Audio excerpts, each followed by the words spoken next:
Hello, ladies and gentlemen, and welcome to another edition of Let It Rip Sports. I'm your host, Eldridge Bell II. Today's video topic: Warriors and the Houston Rockets. Game five. Excuse me. Game five will be tonight, and I kind of want to give the Houston Rockets credit because this whole series has gone against them. They've been blown out. They lost close games, and I'm not I'm not completely shocked that they were able to win Game Four because it's very very hard to sweep a team in the National Basketball League unless you're the Atlanta Hawks. Then you can get swept, but that's a topic for another day.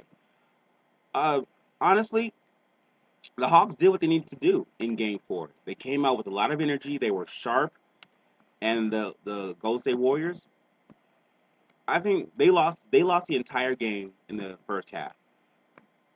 They weren't sharp. They weren't hitting the buckets that they usually get, and they had too many turnovers in the first half, which is consistently they consistently don't have a lot of turnovers. They have games where they have turnovers, and coincidentally, those games they've lost. They've had them against Memphis. They've had them in the first round, and in this game they particularly had a just a bad half that cost them the game. Also, James Harden, you had to know that he wasn't gonna have a back-to-back subpar night. I mean, he had 45 points, I believe it was, in this game. Also, forget the fact that Stephen Curry was he got hurt in the middle of the game, but he also came back. I don't attribute that to to why the Golden State Warriors lost the game four.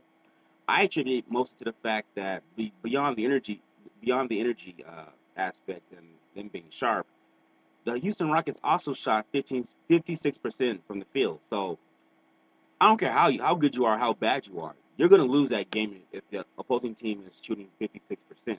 That's just those are absurd numbers. So let's fast forward to tonight's game, Game Five. Honestly, I think the Houston Rockets lose this game. I think the Warriors will regroup and they'll sit there and say, you know what, we got to clean it up. We got to from start to finish. We have to be crisp, especially against a team that is desperate like the Houston Rockets. I know they came back 3-1 against the Clippers, but I don't think I don't think this will have a repeat. I don't think they can win 3 games in a row. Actually, no, 4 games in a row to win the series. Obviously, it hasn't been done in the NBA history for a reason. I think Golden State's too good. I think they're too composed, if you will. I don't think they'll get rattled because they have like 2 games to win or 3 games to win. Excuse me. So I think this is the last time we see the Houston Rockets in this playoff series. The keys for the Houston Rockets: James Harden, he's got to get 35. Got to get 35. Ariza, he has to get somewhere in the 17 to 20 range. And Dwight Howard, my God, am I the only one who feels that Dwight Howard should be a lot better than what he really is? Honestly, you look at the guy, he should be a walking 20 and 15. But he isn't. Is it just me who feels he's a habitual underachiever? This guy has all the tools in the world and can't give me an up and under. Can't give me a left-handed layup. I just feel that Dwight Howard should be twice the man he is right now in the NBA. But for some reason, we're not getting that. Anyway, Corey Brewer has to have a good game. Uh, Jason Terry, he has to be solid against Stephen Curry. And for the Golden State Warriors, just do what you've been doing in the previous 3 games. You shoot well, move around, get the guy get the open guy the bucket, the basketball, and get buckets. That's what you have to do. Clean up your turnovers.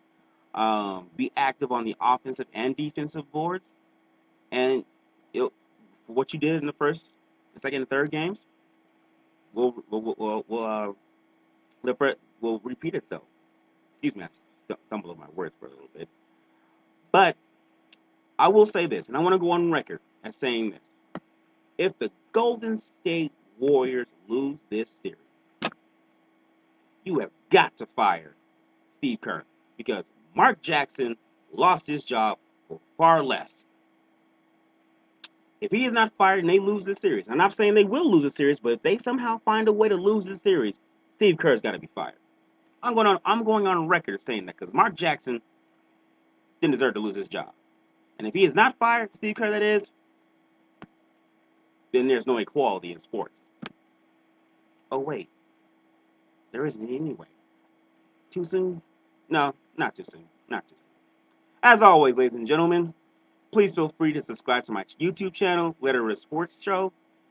Feel free to leave comments and or suggestions. Until next time, ladies and gentlemen, I'm your host, Eldridge Bell II.